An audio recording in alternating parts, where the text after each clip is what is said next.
కొండలో లావాని కిందకి పిలవకో. నీడై తిరుగుతుంటాడు, కనిపించడు.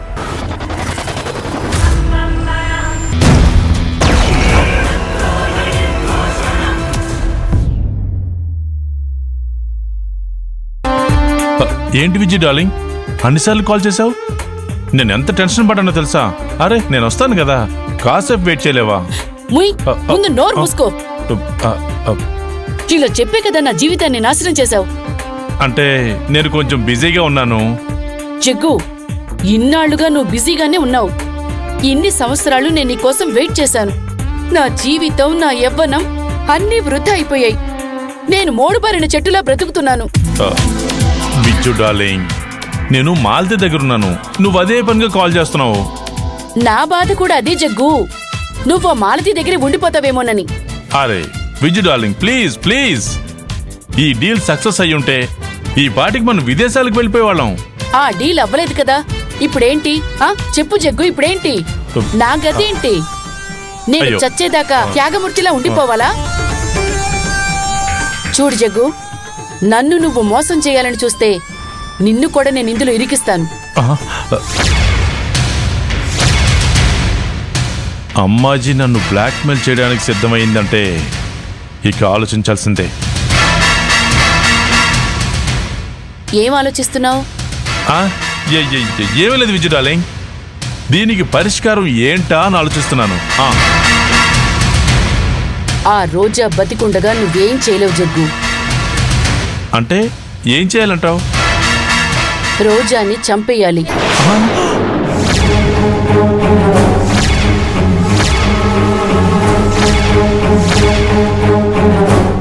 నువ్వు కరెక్ట్ గానే విన్నావు, రోజాని చంపేయాలి. విజు, రోజాని చంపేయాలా? ఏం మాట్లాడుతున్నావు నువ్వు? అవును, ఆ రోజాని చంపేస్తేనే నువ్వు అనుకున్న పనులన్నీ జరుగుతాయి. అది బతికుండగా ఏమీ జరగవు. బాగా ఆలోచించు.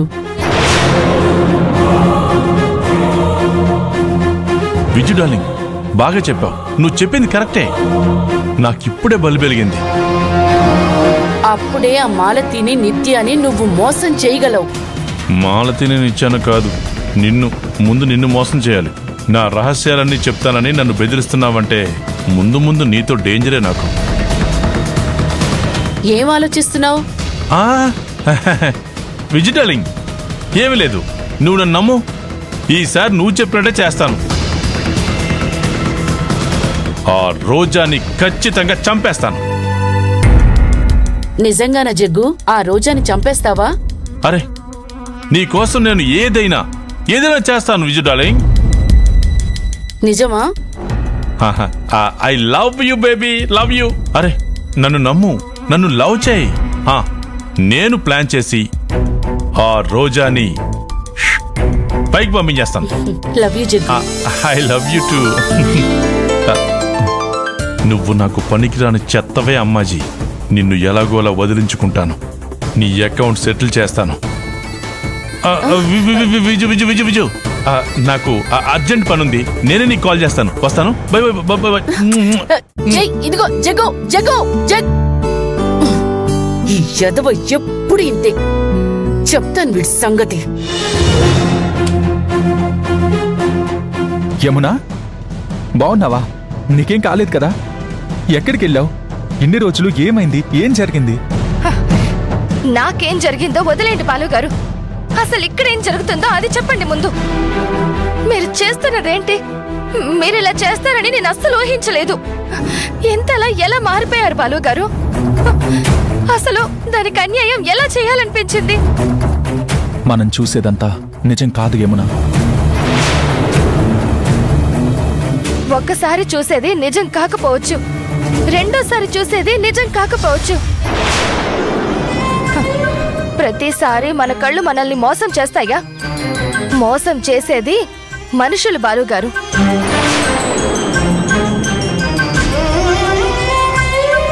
రోజా, నువ్వు అనుకున్నట్టుగా ఏం లేదు రోజా. ఇదంతా అనుకోకుండా జరిగింది. తను డ్రింక్ చేసి పడిపోతే నేను తీసుకువెళ్ళి పడుకోబెట్టాను. నేనేం మిమ్మల్ని అడగలేదు కదా బాలుగారు, ఎందుకు ఎక్స్ప్లెయిన్ చేస్తున్నారు? కాదు రోజా, నువ్వు నన్ను అపార్థం చేసుకుంటున్నావు. నా మనసులో వేరే వ్యక్తికి చోట్లేదు. కొందరి మనసుల్లో ఒక్కరికే చోటుంటుంది బాలుగారు. కొందరి మనసుల్లో అన్లిమిటెడ్ మంది ఉంటారు. అక్షయ పాత్రలాగా, పుష్పక విమానంలాగా. అయినా ఇది మీరు నాకెందుకు చెప్తున్నారు?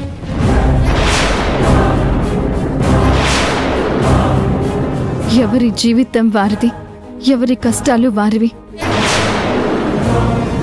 ఒకరి మీద ఆధారపడి పొరుగురికి పని మీద వెళ్ళొచ్చు, కానీ ఒకరి మీద ఆధారపడి యుద్ధానికి వెళ్ళలేం కదా.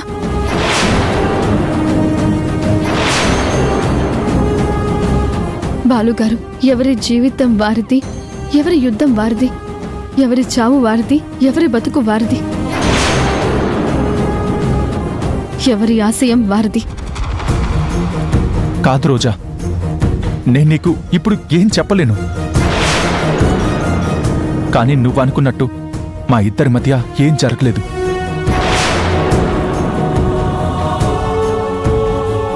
అది నువ్వు నమ్మితే చాలు. అసలిక్కడ జరుగుతున్నది వేరు. ఇక్కడ ఏం జరుగుతుందో నాకు అవసరం లేదు బాలుగారు. మీరొక దారిలో వెళ్తున్నారు, ఆ దారి కరెక్ట్ అని మీకు అనిపించింది, మీరు వెళ్ళండి. నా తండ్రి ఆశయాలు నిలబెట్టడానికి చావు బతుకులు కూడా లెక్క చేయకుండా నేను వెళ్తున్నాను. సారంగపాణి కూతురుగా గుర్తింపు తెచ్చుకోవాలి అనేదే నా లక్ష్యం. నన్ను ఎంతగానో నమ్ముకున్న కొన్ని కుటుంబాలు నా మీద ఆధారపడి ఉన్నాయి. వాళ్ళందరికీ నేను అండగా నిలబడాలి. మనం వెళ్లే ప్రయాణంలో కొందరు మెప్పిస్తారు, ఇంకొందరు నొప్పిస్తారు, మరికొందరు నొప్పించడమే పనిగా పెట్టుకుంటారు. ఎవరు మెప్పించినా, ఎవరు నొప్పించినా నా దారిలో నేను వెళ్తున్నాను. రోజా, నొప్పించే వాళ్ళ లిస్టులో నేను లేను, కానీ మెప్పించాల్సి వస్తుంది. అదేంటో నాకు అర్థం కావట్లేదు. బాలుగారు, ఒక లేడి పిల్లని సింహం దత్తత తీసుకుంటే అడవిలో జంతువులన్నీ సంతోషిస్తాయనుకుంటున్నారా? సింహం లేడి పిల్లని దత్తత తీసుకొని, నేను ఫ్రెండ్లీగా ఉన్నాను, నేను నిన్ను తినను, నిన్ను చంపను అని అంటే అది ఎంత అబద్ధమో మీరు చెప్పేది కూడా అంతే అబద్ధంలా అనిపిస్తోంది నాకు.